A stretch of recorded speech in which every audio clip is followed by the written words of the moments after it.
Right. Ravindra Rao గారు, రైతు భరోసా ఎప్పుడు అన్న అంశాన్ని పదే పదే మీరు కానీ భారతీయ జనతా పార్టీ కానీ ప్రస్తావిస్తున్నారు. నెలాఖరు కల్లా మార్గదర్శకాలు రెడీ చేసే యోచనలో ఆల్రెడీ ప్రజాభిప్రాయ సేకరణకు ప్రభుత్వం తెరలేపింది. నిన్న ఖమ్మంలో మంత్రులు బట్టి విక్రమార్కతో పాటు మరికొంతమంది మంత్రులు హాజరయ్యారు. రైతులు కొన్ని సూచనలు చేశారు. అలాగే ఈరోజు ఆదిలాబాద్ వెళ్ళబోతున్నారు. ఈ నెలాఖరు వరకు కొన్ని జిల్లాలు పర్యటించబోతున్నారు. ప్రధానంగా మీ అభ్యంతరం ఏంటి? మేము రైతు భరోసా విషయంలో ఇచ్చిన మాటకు కట్టుబడి హామీని నెరవేరుస్తామని ప్రభుత్వం చెప్తోంది. గుడ్ మార్నింగ్ సతీష్ గారు. Good morning sir. ప్యానెల్లో ఉన్న మిత్రులకి, టెన్ టీవీ మిత్రులకి అందరికి కూడా నమస్కారం. నమస్తే సార్. ఇప్పుడు ఈ రైతు భరోసా పథకం అనేది కొత్త పథకము. వీళ్ళే మొదటిసారిగా ఇంప్లిమెంటేషన్ చేస్తున్నారు కనుక ఏ రకంగా విధి విధానాలు నిర్ణయిస్తే బాగుంటుందని ప్రజాక్షేత్రంలోకి వెళ్ళి ప్రజల అభిప్రాయం కానీ రైతుల అభిప్రాయం కానీ తీసుకున్నారంటే అర్థం ఉంది.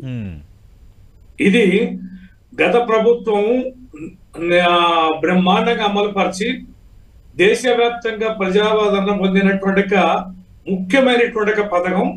ఈ పథకంలో కొన్ని లోపాలు ఉన్నాయి, ఇబ్బందులు ఉన్నాయి, లేదా ఇది అనర్హులకి ఈ యొక్క పథకం ఉపయోగకరంగా ఉంది అని కొన్ని రకాలుగా వాళ్ళు ఎన్నికల సందర్భంగా ఈ రైతు బంధు మీద కొంచెం మాట్లాడారు. వాటిని సవరణ చేసుకోవడం సరిపోతే వారికి కావాల్సినంత ఫీడ్కి బ్యాక్ కూడా ఎన్నికల సందర్భంగా ఉన్నారు. వాళ్ళు ప్రజాక్షేత్రంలో తిరిగారు. వారికి అభిప్రాయాలన్నీ కూడా చాలా స్పష్టంగా తెలుసు. 8 నెలల నుంచి కాలయాపన చేస్తూ ఇంకా కాలయాపన చేయడానికి ఇంకా ఈ రైతు బంధు లేదా రైతు భరోసా పథకానికి ఏది రంధ్రాన్వేషణ చేసి ఎక్కువ శాతం తగ్గించుకునే ప్రయత్నం చేయడం, అంటే తక్కువ మందికి ఇవ్వడానికి కోసం ఎక్కువ మందిని కోత విధించడం కోసం చేసే ఒక కుట్ర ప్రయత్నం తప్ప మరొకటిగా ఎంత మేరకి అంటే ఈ రైతు ఈ కార్యక్రమం లాగా వివరణ లాగా వీళ్ళే పెడుతున్నారు. నేను ఖమ్మం చదివిన పేపర్లలో టీవీలలో చూసిన వారి కాంగ్రెస్ నేతలే ఆ రైతు సభలలో కూర్చొని 10 ఎకరాల కంటే ఎక్కువ ఇవ్వద్దు, పాల్గోలు ఇవ్వద్దు, రియల్ ఎస్టేట్లు ఇవ్వద్దు, తర్వాత పోతే ఐటీ రిటర్న్స్ పెట్టిన వాళ్ళకి ఇవ్వద్దు, అది ఉద్యోగస్తులకు ఇవ్వద్దు, ఏవేవో వారి నేతలతో చెప్పించి అనేక బంధనాలు విధిస్తూ కొద్ది శాతానికి ఇవ్వడానికి వారు ప్రయత్నం చేస్తున్నారు. ఇదంతా ఇచ్చిన హామీని నెరవేర్చుకుంటున్నామని చెప్పుకుంటూనే ఆ డబ్బులను తగ్గించుకునే మార్గాన్ని ప్రయత్నం చేస్తున్నారు అనేది చాలా స్పష్టంగా. వాళ్ళు ఇప్పుడే రుణమాఫీ కానీ ఇది కానీ చేసే ప్రయత్నాలు అన్ని కూడా ఆ ప్రయత్నం చేస్తున్నారు. వాళ్ళ పిల్లలు అమెరికాలో పంపుకోవడానికో, చదువులో పోవడానికో, లేదా లోన్లు తీసుకోవడం కోసం బ్యాంకులలో కొంతమంది రైతులు ఈ మధ్య కాలంలో ఐటీ రిటర్న్స్ చేస్తున్నారు. ఇవో ఆ సాకుగా కానీ రకరకాల సాకులతోటి ఆ రైతులే ప్రజలే చెప్పారు, ప్రజల అభిప్రాయం ప్రకారం మాత్రమే మీకు మేము ఇట్లా కుదిస్తున్నాం, ఇట్లా తగ్గిస్తున్నామని ఒక చెప్పేదానికి రాజకీయంగా వాడుకోవడానికి నిర్వహిస్తున్న సభలే తప్ప వీరికే అభిప్రాయ సేకరణ ఇప్పుడే మొదలు పెడతానట్టు, ఇప్పుడే వీళ్ళు ప్రజల్లోకి వెళ్తానట్టు, కొత్త పథకాన్ని వీళ్ళేదో కనిపెట్టి ప్రజాక్షేత్రం న్నట్టు ఇవన్నీ కూడా ప్రజలకి రైతులకి ద్రోహం తలబెట్టడం తప్ప మరొకటి కాదు. ఇది ఖచ్చితంగా రైతు భరోసాని గండి కొట్టడం కోసం, తక్కువ నిధులని కేటాయించే పథకంగా దీన్ని తీర్చిదిద్దడం కోసం, చాలా మంది రైతుల కడుపు కొట్టడం కోసం చేసే ప్రయత్నం తప్ప మరొకటి కాదు. అంటే రవీంద్రరావు గారు, మీరు ఒక అంశాన్ని ప్రస్తావించారు, ఆదాయ పన్ను చెల్లిస్తే మాఫీ ఉండదు అన్న అంశాన్ని చేయబోతున్నారని. అయితే దీనిపైన వ్యవసాయ శాఖ మంత్రి తుమ్మల నాగేశ్వరరావు ఒక వివరణ ఇచ్చారు నిన్ననే. ఐటీ రిటర్న్స్ దాఖలు చేసిన వారికి రైతు భరోసా ఇవ్వరు అనేది ఒక అసత్య ప్రచారం మాత్రమే. ఐటీ రిటర్న్ దాఖలు చేయటం వేరు, ఐటీ చెల్లించడం వేరు, ఈ రెండు వేరువేరుగా చూడాలని మంత్రి చెప్తున్నారు. Point number 1. లేదు సార్, మీకే చెప్తున్నా సార్, మీరే రెస్పాండ్ అవ్వాలి. పాయింట్ నెంబర్ 2, రైతులకు ఐటీ చెల్లింపు ఉండదు, పిల్లల చదువుల కోసం ఇతరత్ర పనుల కోసం రైతాంగం ఐటీ రిటర్న్స్ దరఖాస్తు చేసుకుంటారు, అటువంటి రైతులకు ఎటువంటి నష్టం జరగదు, రైతులు ఆందోళన చెందొద్దని నేరుగా వ్యవసాయ మంత్రి భరోసా ఇస్తున్నారు.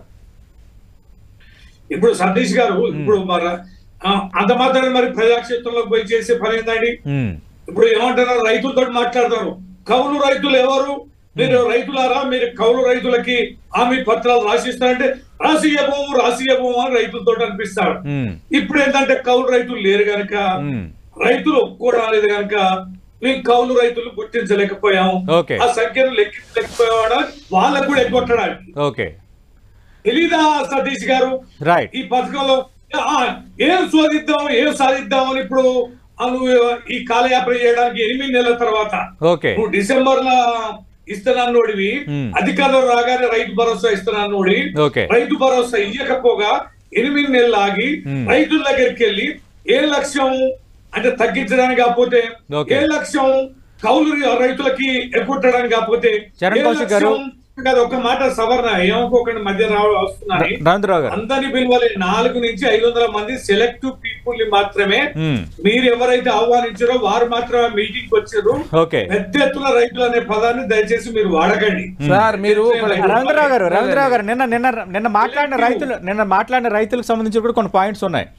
కల్లూరు నుంచి ఒక రైతు చంద్రరావు ఆయన చెప్పిన సలహా ఏంటంటే సాగు చేసే చిన్నకారు రైతులను ఆదుకోవాలి అని ఆయన అన్నారు.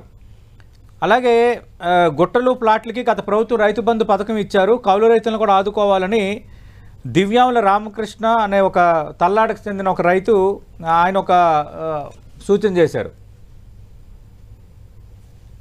నేను సతీష్ గారు ఒక మాట, ఇప్పుడు రాళ్ళు పోలు ఇవ్వద్దంటే తెలంగాణలో 3-4 రెట్లు గతంలో కంటే పంట ఎందుకు పండింది? మొత్తం తెలంగాణ పల్లెలకు వెళ్ళండి, జేసీబీ మిషన్లు, పొక్లైన్లు ఎన్ని గ్రామాలలో తిరుగుతున్నాయి, ఎన్ని సాగులేని భూములు సాగులోకి వచ్చినాయి, ఎన్ని రాళ్ళు బోళ్ళు అన్ని కూడా సాగైనాయి. అంటే రాజకీయ నేతలకి ఉద్యోగాలు కూడా ఇవ్వాలంటారా రైతు భరోసా? అరే రైతు బంధు వచ్చినాకనేనండి ఆ భూములన్నీ సాగులోకి వచ్చింది. నల్లగొండ జిల్లా పోండి, వరంగల్ జిల్లా పోండి, మహబూబ్ నగర్ జిల్లా పోండి, ఎన్ని బోళ్ళు, ఎన్ని రాళ్ళు, ఎన్ని కాలగర్భలు కలిసిపోయినాయి, ఎంత కొత్తగా సాగులోకి. రాజకీయ నేతలకి ప్రభుత్వ ఉద్యోగులకి 10 ఎకరాలు మించిన ఉన్న వాళ్ళకి కూడా రైతు భరోసా ఇవ్వాలన్నదా మీ డిమాండ్? ఇప్పుడు భూములు చంద్రరావు గారు, రైతు కూలీలకి కౌలు రైతులకి మేము ఇప్పుడు దీన్ని వర్తించబోతున్నాము అని టెంటేటివ్గా ప్రభుత్వం చెప్తుంది. దీనిపైన అఫీషియల్గా ఇంకా ప్రకటన రావాలి. అలాగే ఈ 10 ఎకరాల పరిమితి కూడా పెట్టబోతున్నారు ఈ రైతు భరోసాకని. ఇక మాఫీకి సంబంధించి కూడా కొన్ని వార్తలు వస్తున్నాయి. రుణమాఫీకి సంబంధించి కూడా ఆదాయ పన్ను చెల్లిస్తే మాఫీ ఉండదు, అలాగే రాజకీయ నేతలు ప్రభుత్వ ఉద్యోగులు కూడా మాఫీ ఉండదని. ఈ 5 ఇష్యూస్ మీద, 5 కండిషన్స్ మీద బీఆర్ఎస్ స్పందన ఏంటి సార్? ఇప్పుడు 2 గమనించాలి. ఒకటి, ఎన్నికల ముందు వారు మేనిఫెస్టో అయితేంది, ఎన్నికల సభలో మాట్లాడే తీరైతేంది, దాన్ని ఒకటి బేరీజ్ వేసుకోవాలి. అధికారంలోకి వచ్చాక వాటిని అమలు పరచడానికి మీరు చేస్తున్న ప్రయత్నాలు, ఎంచుకున్న మార్గాలను కూడా గమనించాలి.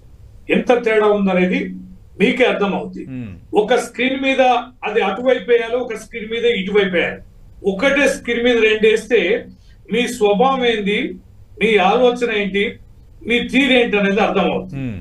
ప్రజలను పిచ్చోళ్ళని చేస్తే ఎట్లా, కాలయాపన చేస్తే ఎట్లా, నిలువున పోస్తే ఎట్లా, హామీలు ఇచ్చేటప్పుడు ఇవన్నీ ఆలోచన చేసుకోవాలి కదా. ప్రజాక్షేత్రంలోకి పోయే కదా మీరు ఇవన్నీ ఇచ్చింది, అన్ని రకాల స్టడీ చేసే కదా మీరు మేనిఫెస్టో తయారు చేసింది. మీరు వేగవంతంగా నిర్ణయం అమలు పరుస్తామనే కదా మీరు సమయాన్ని కూడా ఫిక్స్ చేసుకుంది. ఏ వర్గాలకు ఏమి ఇస్తాం అనేది కూడా చెప్పి నువ్వు ఇచ్చేటప్పుడు మాత్రం నా వాడేవాడు మంది వాడేవాడు, నీ దగ్గర సొమ్ములు ఎన్ని ఉన్నాయి, ఎవరికి ఇయ్యగలుగుతాం, ఎవరికి ఇయ్యలేము, ఎవరికి ఎగ్గొట్టాలి, ఎవరికి ఏం చేస్తాం అంటే అధికారంలోకి రావడానికి అడగోలి హామీలు ఇచ్చి అడగోలుగా మాట్లాడి ఇవాళ అనేక నిబంధనలు పెట్టడం, అది ప్రజాభిప్రాయం మేరకే అని చెప్పని అనడం, ప్రజాక్షేత్రంలోకి మేము వెళ్తాం అన్నట్టుగా. ఇక మిగతా వాళ్ళందరికీ ఓట్లేలే, మేము 2 సార్లు గెలవలేదా, మేము ఎన్ని స్థానిక ఎన్నికలలో మేము ఎన్ని రకాలు గెలిచినాం, అవన్నీ కూడా ప్రజా తీర్పు కదా. మేము ప్రజలకు వెళ్ళకపోతే, ప్రజల ఆమోదం లేకపోతే, ప్రజలకు ఇష్టమైన హామీలను, పథకాలను అమలు పరచకపోతే మాకు అన్ని సార్లు ఓట్లేసారా, అన్ని రకాల ఎన్నికలలో గెలిపించారా, ఇవన్నీ కూడా తప్పించుకునే ధోరణి, చేతగాని ధోరణి, మార్గాలు ఏది ఎగ్గొట్టడానికి, ప్రజలకి ద్రోహం తలపెట్టడానికి, ప్రజల నుంచి తప్పించుకోవడానికి చేసే ప్రయత్నం తప్ప మరోటి కాదు. ఇది ఆర్థిక నిధులను లేమితోటి నిధులను సమకూర్చుకునే తెలివితేటలు లేక చేసే ప్రయత్నం తప్ప మరోటి కాదు. ప్రజలకి బెనిఫిట్ పడవడమే.